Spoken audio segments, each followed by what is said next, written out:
코로나19 확진자 수가 또다시 2,000명을 넘어섰습니다. 어제에 이어서 오늘도 2,000명이 넘게 확진자가 나온 것은 굉장히 우려스러운 대목입니다.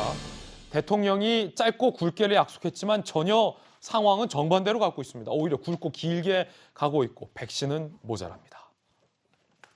2,052명, 2,000명이 또 넘어섰습니다. 그런데 정부에서는 백신 인센티브를 허용하겠다라고 발표를 해서 이게 논란입니다. 백신을 맞은 사람들은 4인 모임을 허용해주겠다는 건데 이게 자칫 2,000명이 넘어서면서부터 잡히지 않고 있는데 지금 살짝 풀어주는 게 과연 온당하냐. 왜냐하면 지금 백신은 없어서 못 맞는 거지 백신을 안 맞는 상황은 아니거든요.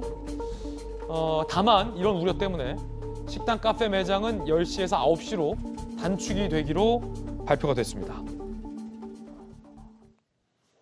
자, 김수경 교수님. 이거 어떻게 보십니까? 지금 2,000명이 계속 넘어섰는데 인센티브는 나가요, 백신 인센티브는. 하지만 또 이게 우려돼서 카페, 식당 운영 시간은 또 단축해요.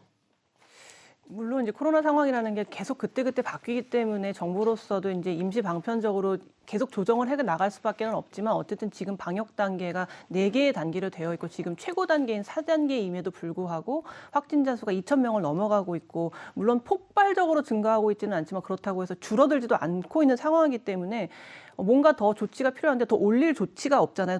올라갈 단계가 없는 거죠. 지금 최고 단계이기 때문에. 그래서 이제 뭐 정부에서 만약에 플러스 알파로 뭔가 4.5단계를 만들 수도 있겠지만 결국은 자영업자들을 또 굉장히 압박하게 되는 굉장히 그들에게 피해가 또 집중되는 상황이 될 것이기 때문에 아마도 정부에서는 그런 백신을 좀 더 맞추고 그들이 좀 더 활동할 수 있게 해주자. 그렇다면은 단계를 조정하지는 않더라도 좀 더 안전한 사람들이 돌아다닐 수 있고 그렇다면 자영업자들에게는 피해가 조금 덜 갈 수 있다는 어떤 그런 판단을 내린 것 같은데요. 물론 지금 코로나19가 굉장히 늘어나고 있고 그 백신을 2번 다 맞게 되면 완전히 접종을 마치게 되면 델타 변이에 대해서도 어느 정도 예방률이 있다고 합니다. 80% 이상이라는 뭐 이제 연구 결과도 나와 있는 상황이기 때문에 결국은 백신을 빨리 구해서 맞추고 이들이 안전하게 돌아다니게 해야 되지만 문제는 백신을 맞은 사람은 예방을 할 수 있지만 맞지 않은 사람들에게 전파하지 않는 효과는 또 별로 없다고 해요. 그러니까 같이 섞여 있을 때 백신 맞은 사람만 안전하고 그렇군요. 백신 맞지 않은 사람은 그대로 위험에 노출되는 거기 때문에 이것에 대한 고민도 같이 병행돼야 된다는 생각이 듭니다. 2주 더 연장이 됐는데 사실은 이 김병희 대변인님 네. 2주더가 지금 벌써 몇 번째인지 모르겠고 네. 사실은 프랑스 같은 경우를 보니까 고비고비마다 프랑스 마크롱 대통령이 직접 나와서 국민들에게 사과도 하고 양해도 구하면서 높은 백신 접종률까지 백신 확보까지 이뤄내더라고요. 지금 총리 단계에서 계속 2주 더. 하지만 상황이 잡히지 않고 대통령이 약속했던 상황과는 지키지 못한 상황이 되고 과연 언제쯤 대통령이 직접 나설까라는 의문도 있습니다. 이제라도 저는 하루라도 빨리 문재인 대통령이 국민들 앞에 직접 나서야 된다고 생각을 합니다. 약속했던 모더나 백신 공급이 제대로 원활하게 이루어지지 못했던 것은 두말할 나위 없고요. 7월 초에 이 4차 대유행이 시작되면서 4단계 거리두기가 격상됐을 때 짧고 굵게 끝나겠다고 하는 약속, 이런 다짐들 온데간데 없이 사라졌습니다.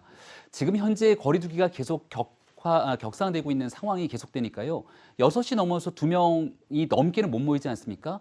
제 주변을 돌아보더라도 식당이 문을 2명 이상 갈 수가 없으니까 암암리에 다른 곳에서 모여있는 모습들까지 이곳저곳에서 진행되고 있는 것 같은데 과연 정부 당국이 이렇게 음성적으로 있는 내용들까지 다 잡아낼 수 있겠습니까? 지금 정부가 얘기하고 있는 거리두기의 방역 지침들 그리고 코로나 백신에 대한 수급에 관한 문제부터 국민적 불신이 커질 수밖에 없는 국면에 이른다면 게다가 의료진들의 고통까지 커지면서 파업에 대한 우려까지 나오고 있는 시점에 문재인 대통령 직접 국민께 나서서 관련된 상황들 이야기를 나눴으면 좋겠습니다.